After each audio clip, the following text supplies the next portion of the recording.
दोस्तों, हाल ही में मैंने एप्पल टीवी पे डार्क मैटर सीरीज को देखा है, जिसे ब्लेक क्राउच लिखे हैं। ये सीरीज ब्लेक क्राउच की ही किताब पे बेस्ड है, जिसका नाम भी डार्क मैटर ही था। डार्क मैटर के पहले सीजन में कुल 9 एपिसोड्स हैं, जिन्हें हम एपिसोड वाइज वीडियोस के माध्यम से जानेंगे। पहली वीडियो यानी आज वाली वीडियो में हम पहले एपिसोड की कहानी कवर करेंगे और आने वाले दिनों में हम बाकी के एपिसोड को एक्सप्लेन करेंगे। तो चलिए दोस्तों, एक्सप्लेनेशन शुरू करते हैं। तो एपिसोड 1 का नाम है are you happy in life, और इस एपिसोड के शुरुआत में हम एक फैमिली से मिलते हैं, जिसमें हस्बैंड हैं जेसन डेसन, वाइफ हैं डेनिलिया डेसन, और इनका एक 15 साल का बेटा है चार्ली। जेसन लेकमॉन्ट कॉलेज में एक फिजिक्स प्रोफेसर हैं, वहीं डेनियला एक आर्ट गैलरी में काम करती हैं। डेनियला एक टाइम पे अच्छी आर्टिस्ट हुआ करती थी, लेकिन अब वो पेंट नहीं करती, रादर वो आर्ट गैलरी में छोटा मोटा काम करती हैं। वहीं चार्ली की बात की जाए तो उसे स्केटिंग और आर्ट्स में इंटरेस्ट है। इनकी लाइफ में कोई इशू नहीं है, सब कुछ एकदम स्मूथ है, लेकिन ऐसा प्रतीत होता है कि जेसन और डेनियला लाइफ में बहुत खुश नहीं है, बस कॉन्टेंट है, यानी कि संतुष्ट है। तो एक दिन जब जेसन अपने बेटे चार्ली को कॉलेज ड्रॉप कर रहा होता है, तो उसे अपने कॉलेज फ्रेंड रायन का कॉल आता है। रायन जेसन को बताता है कि वो पाविया अवार्ड जीत गया है इन न्यूरोसाइंस फील्ड, और इसी खुशी में रायन जेसन को आज रात पार्टी के लिए इन्वाइट करता है। जेसन रायन को कॉन्ग्रेचुलेट करता है, लेकिन अंदर ही अंदर जेसन बहुत ज्यादा खुश नहीं था। क्यों? क्योंकि जेसन जानता था कि कॉलेज के दिनों से ही जेसन रायन से कई गुना ज्यादा स्मार्ट था, लेकिन अपनी लाइफ चॉइसेस के कारण वो आज बस एक फिजिक्स प्रोफेसर है। वहीं रायन तो साइंस फील्ड में सबसे बड़ा अवार्ड पाविया जीत गया है। इस अवार्ड के साथ रायन को $1 मिलियन मिलेंगे। देन कई कंपनीज उसके प्रोजेक्ट्स में इन्वेस्ट करेंगी, which will be $multi-million deals. In short, Ryan come talented होते हुए भी जेसन से कहीं ज्यादा सक्सेसफुल हो चुका है, और यह बात रायन को भी पता था कि जेसन उससे ज्यादा स्मार्ट है। यहाँ हम देखते हैं कि जेसन अपने बेटे चार्ली को कार चलाने दे रहा है, उसे गाइड कर रहा है ऑन हाउ टू ड्राइव, और वो चार्ली को बहुत आराम से ट्रैफिक रूल्स फॉलो करते हुए कार चलाने कहता है। खैर, इसके बाद जेसन अपने कॉलेज में लेक्चर दे रहा होता है, जहां वो स्ट्रॉडिंजर्स कैट वाली टॉपिक पे बात कर रहा है। अब जिन्हें स्ट्रॉडिंजर्स कैट के बारे में नहीं पता, उन्हें मैं इसकी थोड़ी डिटेल दे देता हूं, क्योंकि पूरी सीरीज इसी पे बेस्ड है। इमेजिन कीजिए, एक स्टील का बॉक्स है जो कि पूरी तरह बंद है, और उसके अंदर एक बिल्ली है और एक जहर का बॉटल है जो एक मशीन से जुड़ा है। ये मशीन 50-50 चांस पे चलती है। मतलब अगर मशीन के अंदर एक छोटा सा एटम टूटता है तो जहर की शीशी फूट जाएगी, जहर फैलेगा और बिल्ली खत्म हो जाएगी, वरना वो जिंदा रहेगी। स्ट्रॉडिंजर्स कैट एक्सपेरिमेंट ये कहता है कि जब तक आप उस बॉक्स को खोलकर देखते नहीं हैं, तब तक क्वांटम फिजिक्स के मुताबिक वो बिल्ली टेक्निकली एक ही वक्त पे जिंदा भी है और खत्म भी हुई है, क्योंकि रियलिटी अभी डिसाइड हुआ ही नहीं है। इसी अजीब सी सिचुएशन को सुपर पोजिशन कहते हैं, जिसका आसान मतलब ये है कि इलेक्ट्रॉन्स या एटम्स जैसे छोटे पार्टिकल्स हमारी नॉर्मल दुनिया की तरह या तो ये या तो वह, मतलब आइदर और नहीं होते, बल्कि जब तक कोई उन्हें ऑब्जर्व ना करे तो वो एक साथ सारी पॉसिबिलिटीज में मौजूद होते हैं और देखने पर ही किसी एक रिजल्ट पर रुकते हैं। अब दोस्तों, अगर आपको ये बातें थोड़ी कॉम्प्लेक्शन लग रही हैं तो डोंट वरी, आगे मैं और भी सिंपल वे में चीजें आपको समझाता चलूंगा। ये सीरीज भले डार्क वाली सीरीज की तरह है इन कॉन्सेप्ट, लेकिन यहाँ कॉम्प्लिकेशन उतनी नहीं है। एनीवेज, तो जेसन जब ये पढ़ा रहा होता है तो क्लास के स्टूडेंट्स पढ़ाई पे ध्यान नहीं दे रहे थे। मतलब कोई वीडियोस देख रहा है, कोई जोक क्रैक कर रहा है एंड ऑल दैट, और जेसन इस सब को इग्नोर करता है। एंड फाइनली क्लास खत्म होने की घंटी बजती है। हमें यहाँ डेनियला का भी सीन दिखाया जाता है, जो कि एक आर्ट गैलरी में ब्लेयर नामक लेडी के साथ काम करती है। देन हमें कुछ रैंडम सीन्स भी दिखाए जाते हैं, जहाँ जेसन एक डायरी में अपना ही शेड्यूल लिख रहा था। मतलब आने वाला शेड्यूल नहीं, रादर वो किस टाइम पे क्या किया है थ्रू आउट द डे, वो सब लिख रहा था। खैर, उस रात जेसन और डेनियला घर पे होते हैं, और डेनियला जेसन से कहती है कि उसे रायन की पार्टी में जाना चाहिए। इनफैक्ट रायन ये पार्टी विलेज टैप नामक बाड़ में रखा था, जो कि जेसन के घर से काफी नजदीक था, ताकि जेसन दूर होने का बहाना ना बनाए। तो हाँ, अपनी बीवी के कहने पे ना चाहते हुए भी जेसन को फाइनली रायन की पार्टी में जाना पड़ता है, और यहाँ बाड़ के एम्प्लॉयज वगैरह सब जेसन को जानते थे। रायन के कलीग सब रायन की बड़ाई कर रहे थे, और ऐसे में जेसन उनके सामने थोड़ा ऑकवर्ड फील करता है, क्योंकि वो लोग साइंटिस्ट थे। वहीं जेसन की बात की जाए तो वो सिर्फ फिजिक्स लेक्चरर हैं। हमें यहाँ रायन के वर्क के बारे में भी थोड़ा पता लगता है, जहां वो माइंड के प्रीफ्रंटल कॉर्टेक्स को आइडेंटिफिकेशन जनरेटर, और इसी रिसर्च के लिए उसे पाविया अवार्ड मिला है। रायन कहता है कि वो इनके कॉलेज मेट एंड्रू के साथ मिलके 100 मिलियन फंड्स जनरेट कर लिया है, मोस्टली बिकॉज एंड्रू खुद ही काफी अमीर था और जल्द ही फंडिंग ट्रिपल हो जाएगी, जिसके बाद रायन के पास लिटरली अपना एक बड़ा न्यूरोटेक लैब होगा, अपना वर्क स्पेस होगा। रायन कहता है कि जेसन के नोट्स उसे रिसर्च में काफी हेल्प किए थे, और वो जेसन को अपने लैब में जॉब ऑफर करना चाहता है। सैलरी करंट जो जेसन की सैलरी है उससे कहीं ज्यादा होगी। जस्ट दैट, जेसन को शिकागो से सैन फ्रांसिस्को मूव करना पड़ेगा। जेसन ये ऑफर सुन के थोड़ा सोच में पड़ जाता है और वो रायन से कहता है कि वो इस बारे में सोच के बताएगा और अपनी बीवी से भी बात करेगा। इसके बाद जेसन बार से घर की ओर निकलता है और जॉब ऑफर के बारे में सोचते सोचते वो रोड के बीच में आता है जहां एक टैक्सी उसको ऑलमोस्ट टक्कर मारने वाली थी, बट एन वक्त पे टैक्सी वाला ब्रेक लगाया। इसके बाद जेसन आगे बढ़ता है जहां मेट्रो ब्रिज के पास एक भिखारी जेसन से पैसे मांगता है। जेसन उसे पैसे देने आगे बढ़ता है, लेकिन एकदम से वो भिखारी जेसन पे गन तान देता है। भिखारी जेसन से उसका फोन ले लेता है और जेसन को लूटने के बजाय वो जेसन को एक कार में बैठने कहता है। नाउ ये भिखारी जो था वो मास्क पहने हुए था और वो जेसन को नाम से जानता था। देन वो जेसन से रायन के बारे में पूछता है और जेसन डरते हुए बताता है कि रायन उसे कुछ जॉब ऑफर कर रहा था। अब इस सिचुएशन को देख के दोस्तों हम क्लियर समझ जाते हैं कि यहाँ कोई चोरी या डकैती नहीं हो रही है, रादर यहाँ तो कुछ और ही चल रहा है।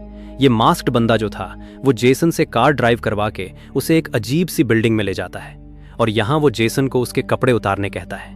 इस मास्क्ड मैन को जेसन के फोन का पासवर्ड भी पता था, which was his dad's birth date reversed. Jason एक पॉइंट पे इस आदमी पे हमला भी करता है, लेकिन वो तुरंत जेसन को ओवरपावर कर देता है। देन उसे किसी तरह का ड्रग इंजेक्ट करता है। इस ड्रग के कारण जेसन की आंख भारी होने लगती है और जो मास्क्ड आदमी था वो पूछता है कि क्या जेसन अपनी लाइफ में खुश है। ड्रग्ड हालत में जेसन बस इतना कहता है कि वो कभी कभी सोचता है कि वो अपनी लाइफ में और क्या कर सकता था, मतलब जिन रास्तों को वो नहीं चुना उन्हें चुनने पे क्या कुछ हो सकता था। इस पे मास्क्ड बंदा कहता है कि व्हाट इफ तुम उन रास्तों को चुन सको। इस पॉइंट पे जेसन बेहोश हो जाता है और वो मास्क्ड मैन का चेहरा नहीं देख पाता। अब जब जेसन की आंख खुलती है तो वो खुद को किसी लैब फैसिलिटी में पाता है जहां डॉक्टर्स उसका चेकअप कर रहे थे कि वो ओके है या नहीं। जेसन को यहाँ क्वारंटाइन किया जाता है और टेस्ट वगैरह से पता लगता है कि जेसन एकदम ठीक है। वहीं जेसन को कुछ समझ ही नहीं आ रहा था कि वो कहाँ है और उसके साथ क्या हो रहा है। आगे जेसन से मिलने अमांडा नामक एक डॉक्टर आती है जो कि साइकेट्रिस्ट थी और वो एकदम से जेसन को लविंग वे में हग कर लेती है, जो कि थोड़ा अजीब था। जेसन अमांडा को नहीं पहचानता था, लेकिन अमांडा उसे अच्छे से जानती थी। अमांडा बताती है कि जेसन तकरीबन 14 महीने 10 दिन से गायब था और अब फाइनली वापस लौटा है, तो इसीलिए शायद उसकी मेमोरी थोड़ी इधर उधर है। वहीं जेसन को तो लास्ट यही याद था कि उसे मास्क वाला भिखारी कुछ ड्रग दे दिया था। देन जेसन खुद को इस अजीब लैब जैसी जगह में पाया। इसके बाद जेसन को किसी लेटन नामक बंदे से मिलने ले जाया जाता है और लेटन जेसन को देख के बहुत खुश होता है। वहीं जेसन फिर थोड़ा शॉक में था क्योंकि लेटन नामक बंदा जेसन के कॉलेज में उसके साथ था और लेटन बहुत अमीर भी था। कॉलेज के बाद ये दोनों कभी मिले तक नहीं थे, तो अचानक से इतने सालों बाद लेटन जेसन को देख के इतना खुश क्यों हो रहा है, मतलब ऐसे क्यों बिहेव कर रहा है एज इफ ये दोनों जिगरी दोस्त हैं। नाउ एक कमरे में जेसन को बिठाया जाता है। देन वहां लीटन और अमांडा भी आते हैं। अमांडा कहती है कि लेटन वेलोसिटी कंपनी का सीईओ है और Jason chief science officer and को फाउंडर है इसी कंपनी का। लेटन एकदम से जेसन को कॉन्ग्रेचुलेट करता है और कमरे के बाहर कई साइंटिस्ट थे जो एकदम से तालियां बजा के जेसन का स्वागत करने लगते हैं। वहीं जेसन सोच रहा है कि यह वेलोसिटी कैसी कंपनी है, नाम मैं पहली बार सुन रहा हूं और मैं कैसे को फाउंडर भी बन गया इसका, मतलब मैं तो एक मामूली फिजिक्स प्रोफेसर हूं ना, तो ये सारे साइंटिस्ट मुझे कैसे जानते हैं, मेरे लिए तालियां क्यों बजा रहे हैं। लेटन यहाँ कहने लगता है कि जेसन एकमात्र ऐसा बंदा है जो कि उस एक्सपेरिमेंट के बाद रिटर्न किया है और जेसन को कुछ समझ ही नहीं आ रहा। देन यहाँ जेसन से कुछ सवाल पूछे जाते हैं, लेकिन जेसन को तो यह तक नहीं पता था कि उसको कौन सा मास्क्ड बंदा किडनैप करके हिट किया जिससे उसके फेस पे चोट के निशान हैं। ऐसे में यहाँ मौजूद सभी लोगों को लगता है कि जेसन की शायद मेमोरी लॉस हुई है और ये लोग जेसन को यहीं लैब में रेस्ट करने कहते हैं। इनका प्लान था कि जेसन को रेडियो एक्टिविटी और दूसरी चीजों के लिए टेस्ट एंड मॉनिटर किया जाएगा तब तक जब तक जेसन की मेमोरीज वापस ना आ जाए। वहीं जेसन को लग रहा था कि उसकी मेमोरीज तो एकदम ठीक हैं, उसे अपनी बीवी और बच्चे से मिलना था और इसीलिए वो एकदम से इस लैब से भागता है। भागते हुए जेसन मेन डोर पे आता है जिसपे बायोमेट्रिक लॉक था और यहाँ का गार्ड जेसन को पहचान रहा था, जो कि उसे डॉक्टर और सर वगैरह बोल के उसके लिए दरवाजा खोल देता है। ऐसे में जेसन फरार हो जाता है और लैब के बाकी लोग उसे रोक नहीं पाते। लेटन यहाँ अपनी एक अग्रेसिव बॉडीगार्ड डॉन से कहता है कि वो जेसन को ढूंढना शुरू करे। खैर, तो जेसन भागते हुए टैक्सी लेता है और सीधा अपने घर जाता है। यहाँ घर के अंदर जाते हुए पाता है कि उसका घर पूरी तरह से अलग है। आई मीन घर का इंटीरियर एकदम अलग था, फर्नीचर्स पूरी तरह से अलग थे, एज इफ ये किसी और का घर है। इनफैक्ट यहाँ ना डैनियला है ना ही उसका बेटा चार्ली है, रादर यहाँ तो डॉक्टर अमांडा रह रही थी, जो कि कहती है कि इस घर में वो हमेशा जेसन के साथ रह रही है फ्रॉम लास्ट 1 ईयर। जेसन अपने बेटे के कमरे में जाता है जहां उसके बेटे का कोई सामान नहीं था, रादर यहाँ कई अवार्ड्स वगैरह रखे हुए थे। इन अवार्ड्स में पाविया अवार्ड भी था जो कि जेसन जीता था। जी हाँ, इनफैक्ट यहाँ कुछ मैगजीन्स थी जिनके कवर पे जेसन की फोटो थी। ऐसा लग रहा था जैसे जेसन कोई सेलिब्रिटी है और जेसन को समझ ही नहीं आता कि यहाँ हो क्या रहा है। वो तुरंत फोन से डैनियला के नंबर पे कॉल करता है और ये नंबर कोई और ही लड़की उठाती है और वो कहती है कि ये रॉन्ग नंबर है। अब तक अमांडा वेलोसिटी वाले को इन्फॉर्म कर दी थी कि जेसन अपने ही घर पे आ चुका है और वेलोसिटी वाले जेसन को कैप्चर करने आते हैं। उनकी गाड़ी देख जेसन तुरंत ही यहाँ से भाग निकलता है। दूसरी तरफ जेसन की जो रियल वाइफ है डैनियला, वो उसे बार बार कॉल कर रही थी लेकिन जेसन कॉल ही नहीं उठा रहा था। तभी एकदम से घर पे जेसन आता है, लेकिन दोस्तों ये अपना रियल जेसन नहीं, रादर कोई और है। I mean, जो अपना रियल जेसन है उसके चेहरे पे तो चोट के निशान थे ना, उसको चोट लगी थी। लेकिन ये जो बंदा आया है जो कि जेसन जैसा ही दिखता है, उसके चेहरे पे किसी भी तरह के चोट के निशान नहीं थे। डैनियला इस वाले जेसन पे गुस्सा करती है, सेइंग कि वो कॉल क्यों नहीं उठा रहा था, और ये जेसन कह देता है कि उसे रायन जॉब ऑफर कर दिया, तो इसी सोच में वो था।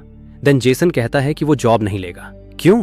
क्योंकि जेसन डैनियला से बहुत पहले एक वादा किया था। जेसन डैनियला से कहता है कि क्या तुम्हें वो वादा याद है? अगर याद है तो रिपीट करो। और डैनियला रिपीट करती है कि जेसन उस टाइम कहा था बहुत पहले कि नॉर्मल जो हम लोग लाइफ स्टार्ट करने वाले हैं, इस लाइफ के अंदर यानी अपनी जिंदगी के अंदर, वो डैनियला की मेमोरीज भर देना चाहता है, जो कि बहुत ज्यादा बेटर है rather than being in lab. इस बात के बाद जेसन तुरंत ही डैनियला के साथ इंटीमेट होने लगता है। इंटीमेट होते वक्त डैनियला इस जेसन के हाथ पे एक बैंडेज देखती है जिसके बारे में वो पूछती है, लेकिन ये जेसन कहता है कि अगर मैं तुम्हें इसके बारे में बता दूं तो तुम मानोगी ही नहीं। देन दोनों और भी इंटीमेट होते हैं। यहीं पे फर्स्ट एपिसोड खत्म होती है। अब दोस्तों इस एपिसोड के एंडिंग तक आप कंफ्यूज हो गए होंगे, तो चलिए मैं आपको थोड़ी सी क्लैरिटी दे देता हूं ताकि आप स्टोरी को फॉलो कर सकें। तो अभी जो जेसन आया है डैनियला के पास, वो एक्चुअली में दूसरा जेसन है, और ये कोई और नहीं बल्कि वो मास्क पहना हुआ बंदा था। जी हाँ दोस्तों, ये कॉन्सेप्ट है मल्टीवर्स का, जहां दूसरी दुनिया से एक जेसन आया और वो यहाँ वाले जेसन को ड्रग करके अपनी दुनिया में भेज दिया है।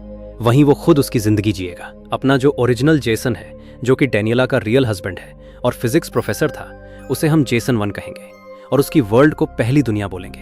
देन इस नए जेसन को हम जेसन 2 बोलेंगे और उसकी दुनिया को दूसरी दुनिया बोलेंगे। तो जेसन 2 ने जेसन 1 को अपनी दूसरी दुनिया में भेज दिया है, जहां जेसन 2 सक्सेसफुल है। I mean, वो पाविया अवार्ड जीत चुका है। देन अमांडा के साथ लिव इन रिलेशनशिप में है, बहुत अमीर है एंड ऑल। तभी तो जेसन 1 को वहां कुछ समझ ही नहीं आ रहा कि आखिर चल क्या रहा है। इनफैक्ट वहां वो काइंड ऑफ सेलिब्रिटी है, लेकिन उस दुनिया में जेसन 2 के पास डैनियला नहीं थी, इसीलिए वो जेसन 1 की दुनिया में आके उसको अपनी दुनिया में भेज दिया और खुद जेसन 2 अब जेसन 1 की जिंदगी जी रहा है ताकि उसे डैनियला मिल जाए। अभी तो जेसन 2 यहाँ आते सबसे पहले डैनियला के साथ ही इंटीमेट हुआ और बड़ी चालाकी से पूछ लिया कि मैंने पहले क्या वादा किया था। अब ये सब कैसे हो रहा है और इन दोनों जेसन की लाइफ इतनी अलग कैसे है, वो सब आपको एपिसोड 2 में आगे पता चल ही जाएगा। कुछ दिनों के अंदर मैं इस सीरीज का दूसरा एपिसोड एक्सप्लेन करूंगा, तो प्राइम मूवीज चैनल को सब्सक्राइब करें। धन्यवाद।